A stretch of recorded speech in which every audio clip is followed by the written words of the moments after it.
اگر بیوی ازدواجی تعلق قائم نہ کرنے دے تو اس صورت میں کیا حکم ہے؟ جی صبر کریں. ہاں جی، وہ حدیثیں جو ہے نا جو آپ کو یہ علماء سنا رہے ہیں کہ جی وہ یہ اللہ سے ڈریں. سرکمسٹانسز ان تمام چیزوں کو آپ نے دیکھنا ہے. آپ نے اپنی عورتوں کے ساتھ جو کچھ کیا ہوا ہے، جتنی ذمہ داریاں ان کے اوپر ڈالی ہیں، سب سے بڑا عذاب تو آپ نے اپنے ماں باپ ان کے اوپر نازل کیے ہوئے ہیں.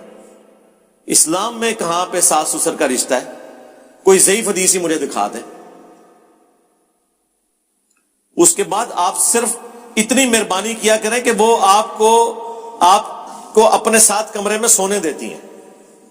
جس عذاب کے اندر آپ نے ان کو مبتلا کیا ہوا ہے، نندوں کے عذاب کے اندر، ساس سسر کے عذاب کے اندر. میرے بھائی لوگ مجھے کہتے ہیں جی آپ اس کے اوپر کوئی ویڈیو، کہاں سے ویڈیو ریکارڈ کراؤں؟ کوئی ضعیف روایت بھی موجود نہیں ہے، نہ کوئی آیت ہے ساس سسر کے رشتے کے اوپر. ماں باپ کا ذکر ہے جہاں پہ بھی ہے، تو وہ ماں باپ تو آپ کے ہیں نا، آپ کی بیوی کے تو نہیں ہے. اس نے اپنے ماں باپ کی خدمت کرنی ہے، آپ کے ماں باپ کی تو نہیں کرنی. اسلام میں تو یہی ہوتا تھا، جیسے ہی کوئی شادی ہوتی تھی وہ الگ فیملی شفٹ ہو جاتی تھی. ظاہر اس زمانے میں مکان تو نہیں لینا پڑتا تھا، ایک خیمے ہی لگتا تھا نا، ضرورتیں بھی بڑی محدود تھی نا. آج کل یہ جوائنٹ فیملی سسٹم، سب سے بڑی مصیبت تو یہ بنی ہوئی ہے. الگ ہوں، لیکن الگ ہونے کا مطلب یہ نہیں ہے کہ آپ اپنے ماں باپ کو سڑنے کے لیے چھوڑ دیں گے. وہ توحید کے بعد سب سے بڑا حق آپ کے ماں باپ کا ہے آپ کے اوپر. وہ آپ کے اوپر حق ہے، آپ نے ان کو لک آفٹر کرنا ہے. بیمار ہو جائے تو دوائی لے کے دینی ہے، ان کے کھانے پینے کا اہتمام کرنا ہے سبسسٹنس لیول کے اوپر جتنا کر سکتے ہیں. لیکن بیویوں کے اوپر جو آپ نے نوکرانی ان کو بنا کے رکھا ہوا ہے اور نندے ان کے اوپر سوار ہوئی ہوئی ہیں، وہ آ کے ایک ایک مہینہ رہ کے جاتی ہیں وہاں پہ، ان کے بچوں کے برتن اور کپڑے تک بھی پھر آپ کی بیویاں دھوتی ہیں. یہ کون سا انصاف ہو رہا ہے؟ اس کے بعد آپ یہ کہیں گے جی بیوی نزدیک نہیں لگنے دی، لتر نہ لا کے مارے تو آپ نے کیا کیا بیویوں کے ساتھ؟ پوری دن کی تھکی ہوئی عورت، یقین کریں ایک عورت بیمار حالت میں بھی پورے گھر کو سنبھالتی ہے،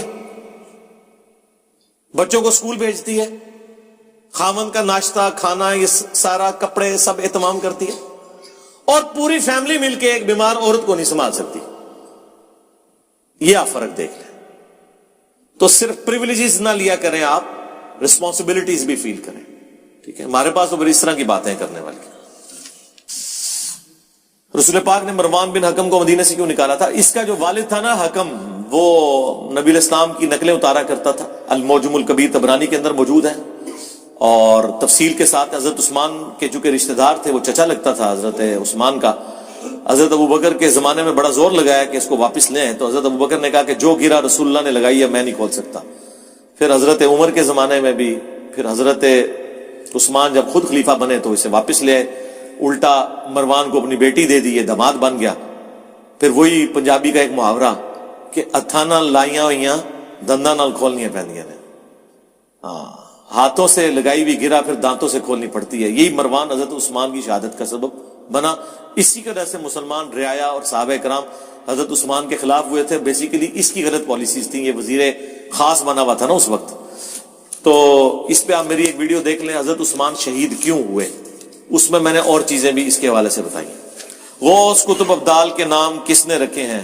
کہانیاں ہیں، ٹائم قیمتی ہے. بائبل پر عمل کرنے کا قرآن میں مسلمانوں کو حکم ہے، تو مسلمان بائبل پر عمل کریں. کہاں جی کس آیت کے اندر حکم ہے کہ بائبل کے اوپر عمل کرو مسلمانوں کو؟ قرآن تو یہ کہتا ہے کہ اگلی کتابوں کے اوپر مہیمن ہے، یہ کتاب نگہبان ہے. قرآن تو کہتا ہے اگلی کتابیں ٹیمپر ہوئی ہیں سوائے ان باتوں کے جو قرآن کے مطابق ہے. اچھا، باقی وہ کہہ رہے ہیں جی اس میں سورۃ البقرہ کی آیت نمبر 136 میں حکم ہوا ہے. جی یہ قرآن ہے، اور ابھی سورہ البقرہ کی آیت نمبر 136 کھول کے آپ کو اس کا فارم بھی سمجھا دیتے کہ وہ کیا بات ہوئی ہوئی ہے. قرآن میں جہاں کہیں بھی یہ ذکر ہوگا تو وہ ان باتوں کے ساتھ ہے جہاں پہ باقی ساری کی ساری چیزیں جسٹیفائی ہو رہی ہوں.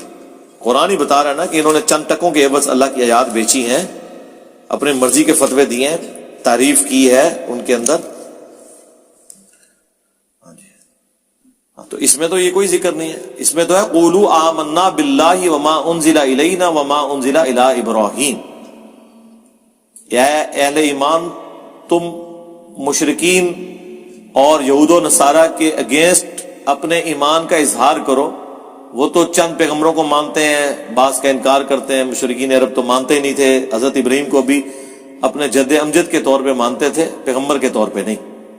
تو بتایا جا رہا ہے کہ ہم تو ایمان لاتے ہیں اللہ پر اور جو ہماری طرف نازل ہوا, وما انزل الی ابراہیم, اور جو ابراہیم کی طرف, و اسماعیل و اسحاق, اور اسماعیل اور اسحاق, و یعقوب والاسباط, اور یعقوب اور ان کے بیٹوں کی طرف, بنی اسرائیل یعنی, وما اوتی موسیٰ و عیسیٰ, اور جو کچھ عطا ہوا موسیٰ کو اور عیسیٰ کو, وما اوتی النبیون من ربہم, اور جو کچھ بھی عطا ہوا پیغمبروں کو ان کے رب کی طرف سے, لا نفرق بین احد منہم, ہم ان میں کوئی فرق نہیں کرتے, یعنی ایمان لانے میں سارے برابر ہیں. وَنَحْنُ لَهُ مُسْلِمُونَ, اور ہم اسی کے لیے سر تسلیم. یہ تو ایمان کا ذکر ہے کہ آپ نے فرشتوں پر ایمان, کتابوں پر ایمان لانا ہے. عمل کس پہ کرنا ہے؟ اس کتاب کے اوپر جو محفوظ ہے. یہ فائنل ٹیسٹمنٹ. ویسے توحید کے اعتبار سے تو تورات بھی محفوظ ہے آج تک. ایک ان ایمبیگوس کوئی سٹیٹمنٹ ایسی نہیں ہے جو شرک کی طرف مائل کرتی ہو تورات اور انجیل کے اندر. لیکن باقی تبدیلیاں اس میں تو کتنی گستاخانہ چیزیں آج موجود ہیں جو اللہ کی کتاب میں ہو ہی نہیں سکتی. رچرڈ ڈاکنز نے انہی چیزوں کے اوپر پھر گرفت کی ہے نا, دا گاڈ ڈیلوژن کتاب کے اندر. قرآن پہ تو کوئی اس نے گرفت نہیں کی, قرآن کا ذکر تک نہیں اس نے کیا. اس نے تو اپنی جو عیسائیت کے فرسودہ خیالات ہیں انہی کی بنیاد کے اوپر ڈینائل آف گاڈ کیا. تو یہ ایمان لانے کا ذکر ہے. ایمان لاتے ہیں, عمل کرنا ہے اس کے اوپر جو قرآن کے مطابق ہے, جو قرآن کے مطابق نہیں ہے اس پہ عمل نہیں کرنا.